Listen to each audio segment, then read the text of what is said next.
Juízes, capítulo de número 16, versículo 30, parte B.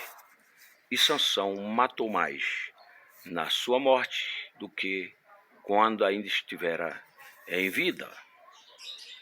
O Sansão foi aquele libertador que Deus levantou, aquele grande líder hebreu, para libertar o povo de Deus da escravidão dos medianitas.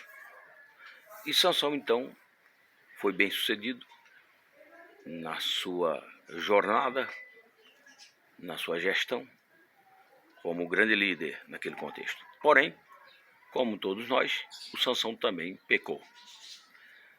Se envolveu com a Dalila. Deus havia dito que o seu povo não podia se envolver com pessoas de outra fé naquele contexto.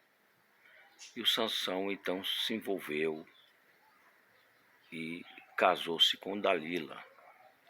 E resultado, Dalila conspirou contra o Sansão, unida ao seu povo, aos filisteus, e o Sansão acabou perdendo a sua visão. Seus olhos foram vazados pelos filisteus. Conhecemos a história, aquela questão do cabelo e tal, que os inimigos achavam que a força do Sansão estava no cabelo, mas na verdade o cabelo era apenas parte da aliança que ele tinha com Deus, ele na condição de nazireu, mas a força estava na presença do Espírito Santo em sua vida. Sansão então tornou-se escravo e foi agora trabalhar forçadamente para os inimigos e servir de escárnio, de zombaria.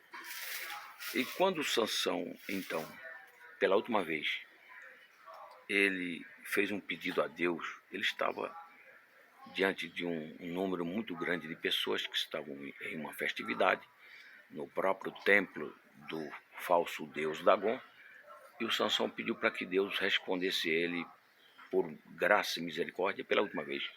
Foi quando Sansão pegou aquelas colunas onde eles se encontravam ali no centro daquele templo e sacudiu aquelas colunas, e o prédio caiu juntamente com aquele desmoronamento. Veio desmoronamento sobre todos morreram, incluindo o próprio Sansão.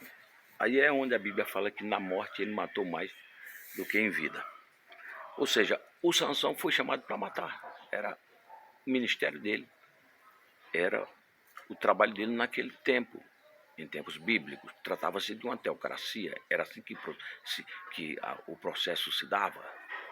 Hoje a Bíblia fala que a nossa luta não é carnal, a nossa luta é espiritual, é contra o diabo e seus anjos. Porém, as nações ainda brigam carnalmente, fisicamente, se utilizando de armas e de todos os meios físicos possíveis, através da tecnologia. E é o que nós estamos vendo, inclusive o próprio Israel está em guerra contra Hamas, contra Hezbollah no Líbano, Hamas na faixa de Gaza e assim por diante. Agora, o que eu quero dizer aqui é o seguinte, trazer para nós, é que morreu agora recente, foi vítima de um acidente, o apóstolo da igreja Bola de Neve, o apóstolo Rima. E tem muita gente que fica falando mal do cara por conta de algumas crises que ele viveu na sua relação com a família. Quem é que não peca nessa vida? Quem é que não comete erros? Todos nós.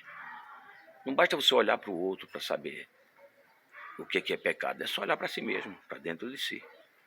Aliás, quando a pessoa tem um encontro com Deus de verdade, ela tem o hábito de olhar para si. Foi isso que aconteceu com Isaías. Ele viu a presença do Senhor e declarou: estou perdido, porque sou um homem de lábios impuros e habito no meio do povo de impuros lábios, porque os meus olhos viram o Senhor. Então, quer dizer, quanto mais a gente se relaciona com Deus, ver Deus implica em relacionamento com Deus. Como diria o profeta, né? Se o povo que se chama pelo meu nome se humilhar, orar, buscar minha face, fala de relacionamento. eu virei dos céus, perdoarei os seus pecados, sararei a sua terra. Então, quer dizer, quanto mais a gente se aproxima de Deus, mais a gente reconhece que é falho, que é pecador.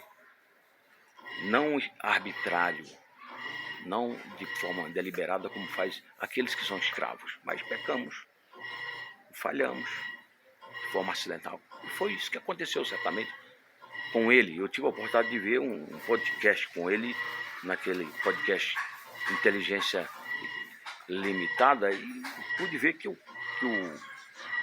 o apóstolo Rina era muito sábio, muito inteligente, um cara novo, morreu agora, foi vítima desse acidente, perdeu a vida com 52 anos, um homem muito novo.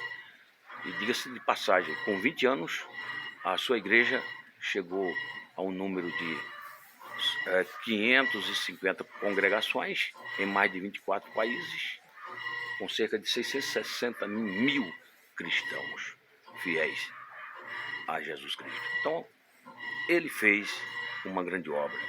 Ele foi usado por Deus para ampliar o reino de Deus na terra. E eu creio que maior do que aquilo que ele fez até agora vai ser aquilo que vai ser feito através do legado que ele deixou. Assim como Sansão matou mais na morte do que em vida.